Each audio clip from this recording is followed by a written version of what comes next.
reviewing my joke video where I hadn't put it as unlisted, and it's about my loot sorting machine that I called Fred.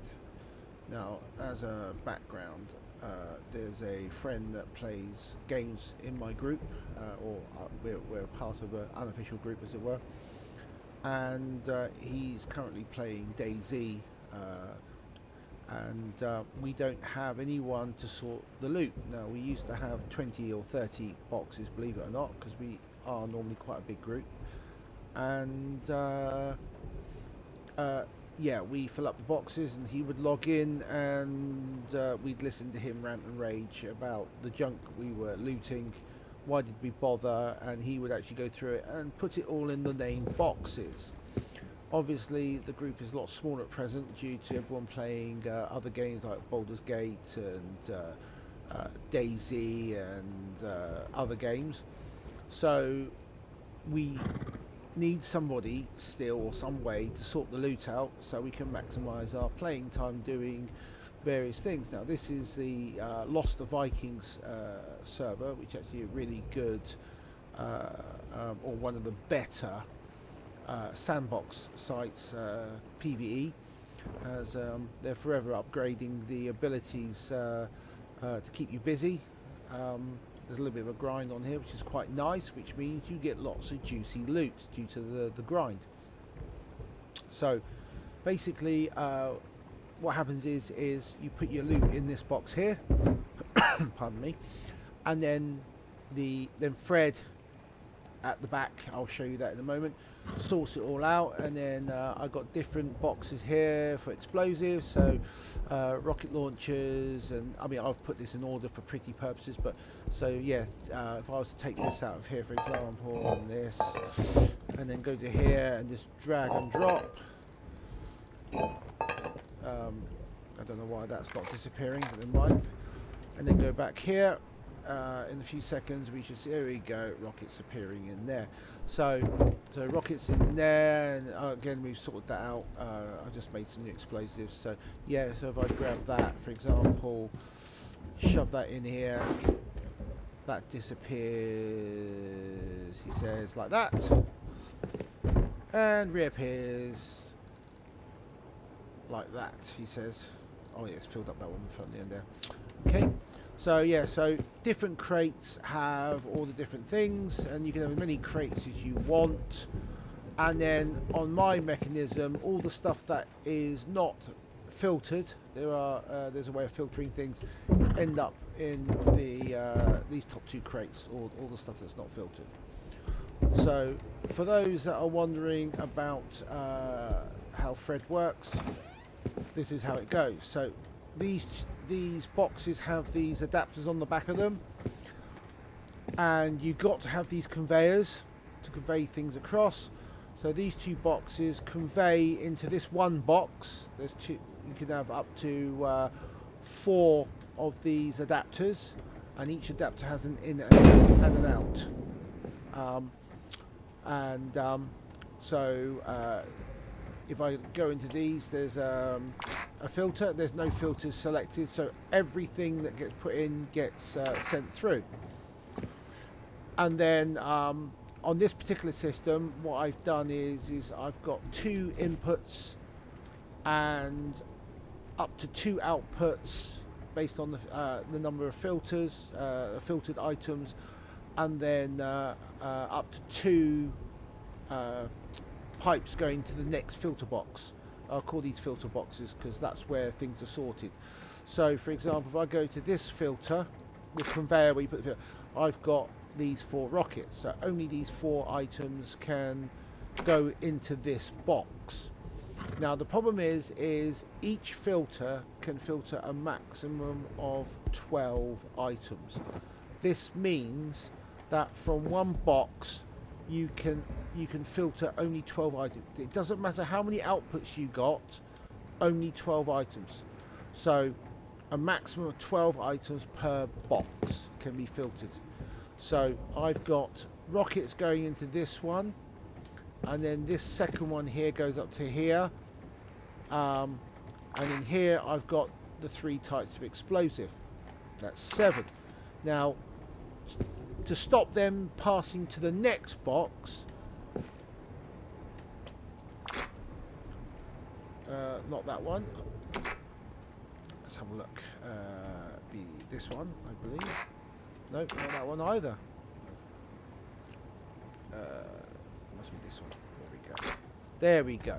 So those are the rockets, and they're blocked. So everything can pass except these items.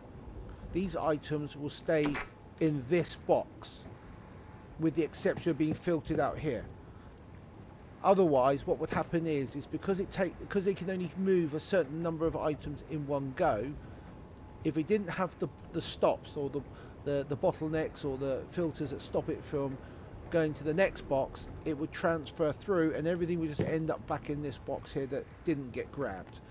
So this one's explosives, and then it goes on, and then guns, different guns, and so forth.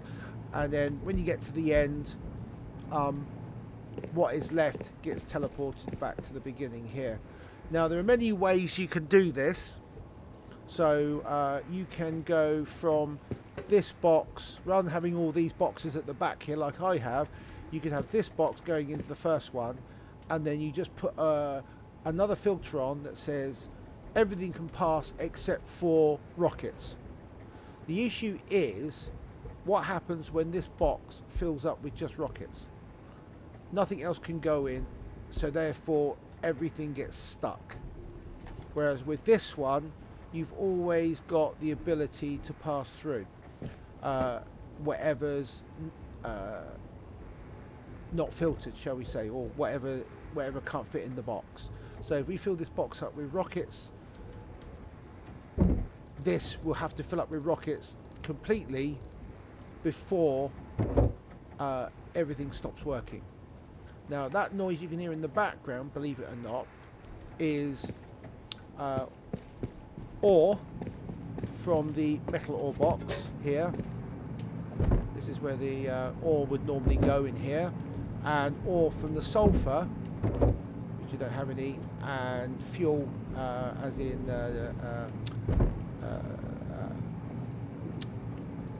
crude oil, sorry, I'm trying to remember what it was called there.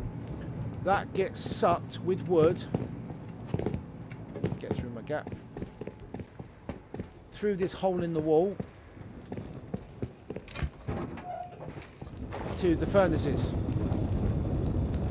And what happens is every time you put in the loot box ore or sulfur or fuel, it goes to the relevant burners or furnaces, refinery, and is processed. And then what happens is the output, which in this case is refined sulfur, refined metal ore, high grade ore, and charcoal, gets fed back through Fred and put in the correct box. So you never have to, well, as long as you've got a good wood supply, you never have to feed your furnaces outside or worry, on this server especially, about running out of charcoal. So if I go to the charcoal box, I've got quite a lot here. This server's been running for a while. You'll slowly see the charcoal numbers going up as the 2 foundries and the oil, the fuel is made, and charcoal is made from the wood. There's the wood, and you'll see the wood slowly going down and topping up the furnaces outside. Okay, and that's basically it. Like I said, there are many ways to make this work. Like I said, I've done everything in 2, so 2 pipes in, 2 pipes out, 2 pipes in, 2 pipes out, just to double up the speed of how fast Fred can sort out all the different items that I want. And this is necessary if you do a lot of looting and you don't want to spend a lot of time going through everything and keeping what you want and what you don't want. And for me, this is quite convenient. All I've got to do is, when I want to reprocess stuff, go into these top boxes, take the stuff I want to shred out, and thanks to this server having the ability to manufacture a recycler or a scrapper, I can then put it in there, and when I've got my goodies out the other end, I can stick it in here. I know I can put these in here, for example. Let's drop this in there like that, and drop all that in there, put that in there. He says, I don't know why that pistol's not going through the disappearing, but hopefully this should all disappear. There we go. Because I got two boxes, it will do it twice as fast as well. Put some in some in the other. There you go. And we should see it come through. Now it's not lightning fast, purely because the transporters or conveyors, depending on what country you're from. I think these are conveyors, the official name. You can see the little pictures on here as things are passing through. It doesn't take the whole stack, it takes a small number each time. So that is that. If you wanted to use 4 lanes in and out, you could, or 3 lanes to speed it up even faster. But I find that this is sufficient. I think that's about it. Other than that, you can, on this server, it's quite nice, and automatic doors, and if you're driving vehicles, automatic garage doors. So when you come out, when you're driving out, and then obviously I've got these lights up here. So when the garage has got a car in it, you get a nice red X, and when it's free, it's got a nice arrow. You just drive up, the wheel touches there, there's a heartbeat sensor there, detects as a friendly, and you go in. There you go. Well, that's Fred, and I hope that this will explain how Fred works in a rather basic way. Okay, thank you. Wrong button.